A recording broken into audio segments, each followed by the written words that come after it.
नमस्कार दोस्तों, मैं आपके अपने YouTube चैनल पर प्रयास मंत्रा पे आपका सभी का हार्दिक स्वागत करता हूं और उम्मीद करता हूं कि मेरे द्वारा आपको जो भी कार्य कराया जा रहा है वो आपको लाभान्वित कर रहा होगा और आने वाली जितनी भी प्रतियोगिता परीक्षा हैं उसमें आप उससे लाभान्वित होंगे। चलिए आज का करते हैं लेक्चर स्टार्ट और वो है शब्द विचार। इससे पहले लेक्चर में मैंने आपको बताया था वर्ण विचार, तो आज हम शब्द विचार को पूरा विश्लेषण रूप में पढ़ेंगे। तो स्टार्ट करते हैं आज का लेक्चर शब्द विचार। सबसे पहले उसकी पूर्ण जो इकाई है वो है वर्ण, सबसे छोटी इकाई। तो इसको जान लेना जरूरी है क्योंकि सबसे पहले वर्ण आता है और वर्ण की जानकारी हमें होनी चाहिए। वह छोटी से छोटी ध्वनि जिसके खंड या टुकड़े ना किए जा सके वर्ण कहलाती है। मान लीजिए कि एक वर्ण है क या फिर अ ध्वनि है, इसको आप मान लीजिएगा। इन दोनों ध्वनि में देखें क और अ स्वर के साथ तो व्यंजन के साथ तो स्वर का प्रयोग होगा ही होगा और इसमें अ जो है वो स्वर है, इसको हम टुकड़े या खंड इसके नहीं कर सकते। इसके बाद आएगा शब्द।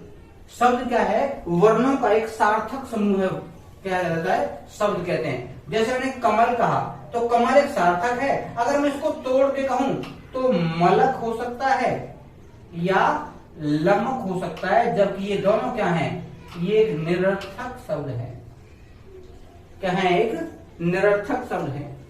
तो शब्द वर्णों के सार्थक समूह को कहते हैं शब्द। शब्द के दो प्रारूप हैं, वो है सार्थक और एक निरर्थक। सार्थक जो अर्थ देता हो और निरर्थक जो अर्थ नहीं देता हो। इसके आगे शब्दों का वर्गीकरण। शब्द जो है कितने प्रकार में बांटे गए हैं? उत्पत्ति के आधार पर इसके भेद हैं 5, जबकि किताबों में संकर शब्द कई किताबों में नहीं दे रखा है।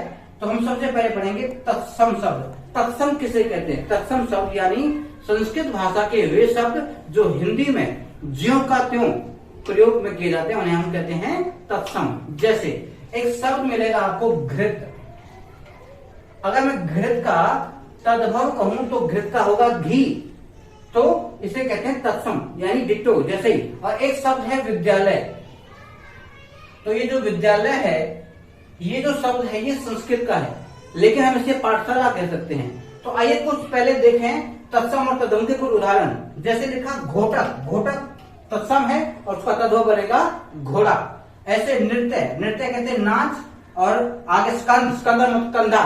कंधा मतलब शोल्डर। आगे श्रृंगार। श्रृंगार होता है अम्बा। अम्बा कहते हैं माँ या अम्मा को कहते हैं। आगे भ्रमर। भ्रमर होता है भंवरा, जिसको हम अली कहते हैं। आगे अश्रु। आंसू। और जीवा होती है जीव। ग्राहक होता है ग्राहक। और नख होता है नाखून। और उज्ज्वल होता है प्रकाशवान या उजला। तो ये थे आपके कुछ उदाहरण जो तत्सम से तद्भव। ये समझ गए कि तत्सम शब्द जो है वो शब्द होते हैं जो संस्कृत भाषा के हैं, लेकिन हिंदी में वो ज्यों का त्यों प्रयोग में लाते हैं, उनको कहते हैं तत्सम।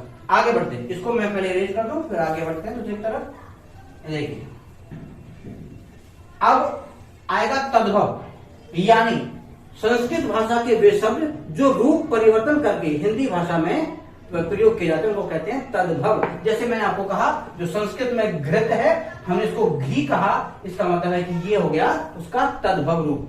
जैसे अब हमने कहा स्कंद। स्कंद का स्कंद जो है वो है कंधा, यानी इसको हम कहते हैं शोल्डर। तो ये जो कंधा लिखा मैंने, ये इसको हम कहते हैं तद्भव, जो रूप परिवर्तन करके हिंदी में प्रयोग में लाए जाते हैं। आगे होगा नेक्स्ट। देखिए नेक्स्ट जो है वो होगा संकर शब्द। संकर होते हैं दो भाषाओं के शब्द, यानी दो भाषा कौन सी है? एक तो इसके होगी रेल प्लस में गाड़ी। जो रेल शब्द है वो इंग्लिश का होगा, अंग्रेजी का, और जो गाड़ी है वो हो गया हिंदी का। तो दो भाषाओं के शब्द हैं जो मिलकर के एक शब्द बनाते हैं, उसे कहते हैं संकर शब्द। इतना समझ गए होंगे, इसमें कोई डाउट नहीं रहेगा। आगे होगा देशज। तो उससे पहले विदेशज की बात करेंगे। विदेशज यानी विदेशी भाषाओं से, चाहे अरबी हो, चाहे फारसी हो, उर्दू हो या अंग्रेजी, जितनी भी भाषाओं के शब्द हैं वो हमको कहते हैं विदेशी वर्ग। अब विदेशी भाषाओं के कुछ शब्द हैं जिनका मैं वर्णन कर रहा हूं। जैसे अंग्रेजी भाषा से हमने लिया गैस, जो गैस है, ये जो गैस, ये गैस अंग्रेजी भाषा का शब्द है। उसके बाद में टाई, फुटबॉल, मोटर और सिनेमा, जितने भी शब्द हैं ये क्या हैं, ये उसको कहते हैं विदेशी शब्द। आगे है फारसी। फारसी में आएगा खून, जहर, आदमी, शादी, शिकार। इसमें आप देखिए मौत क्या जाएगी उर्दू उसको बोलने का।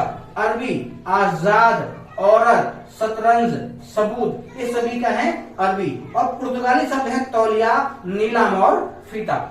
और चीनी शब्द है चाय और लीची।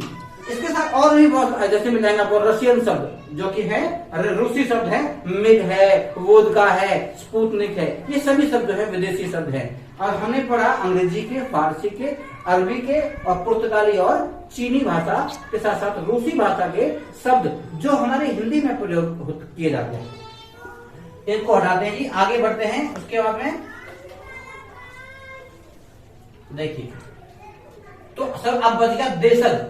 देशज मतलब होता है देसी भाषाओं से, देसी या लोकल भाषाओं से। जो देसी भाषा, जो हमारी आंतरिक भाषा है, लोकल भाषाओं के, देसी भाषाओं के शब्द, इनको कहते हैं हम देशज। जैसे हमने कहा पेट, झोला,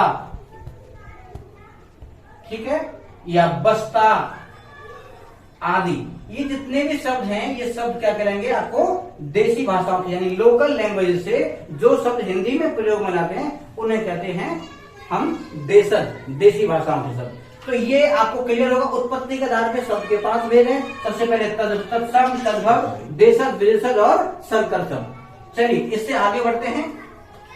जो दूसरा है वो है रचना के आधार पे 3 भेद है। सबसे पहले आएगा रूढ़, दूसरा होगा यौगिक और तीसरा होगा योग रूढ़। ध्यान दीजिएगा, रूढ़ शब्द हैं वे शब्द जिनके टुकड़े या खंड ना किए जा सके। जैसे माना आपने लिखा पेट, एक शब्द है, अगर हम इसके टुकड़े कर दें तो दोनों जो है वो अर्थ नहीं दे पाएंगे। इसका मतलब ये रूढ़ शब्द नहीं हो सकते। वे शब्द जो जिनका टुकड़े नहीं किए जा सकते हो, अगर टुकड़े कर देंगे तो अर्थ नहीं देंगे, तो उनको कहते हैं रूढ़। आगे होता है यौगिक। यौगिक जो है वो 2 शब्दों से, 2 या 2 से अधिक शब्दों से बना हुआ है। जैसे देव प्लस में आलय, भोजन प्लस में आलय। तो एक शब्द बनेगा देवालय, एक होगा भोजनालय, और उसका आगे एक आगे होगा विद्यालय। ये भी शब्द है, ये जो है इसको कहते हैं हम यौगिक शब्द। तो इतना समझ गए होंगे। आगे विशेष अर्थ यानी जैसे लंबोदर, लंबोदर जो है ये किसी विशेष शब्द के लिए है, यानी गणेश जी के लिए कहा गया है। तो इसमें जितने भी बहुब्री समास वाले एग्जाम्पल आएंगे ये सभी किसी में आते हैं, योग रूढ़ में आते हैं। जैसे आगा दशानन, ठीक है, तो ये रावण के लिए प्रयोग में आता है। तो यहां इसको जरूर ध्यान रखें।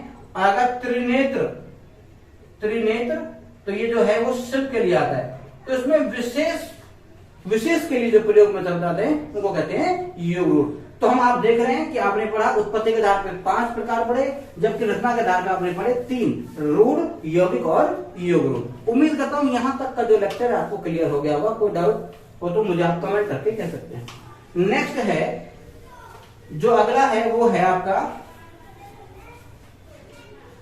प्रयोग के आधार पर विकारी और अविकारी। विकारी होते हैं जिसमें विकार आता है, विकारी यानी विकार वाले शब्द। अच्छा, विकार किसमें होगा? संज्ञा में होगा और सर्वनाम में होगा, ठीक है।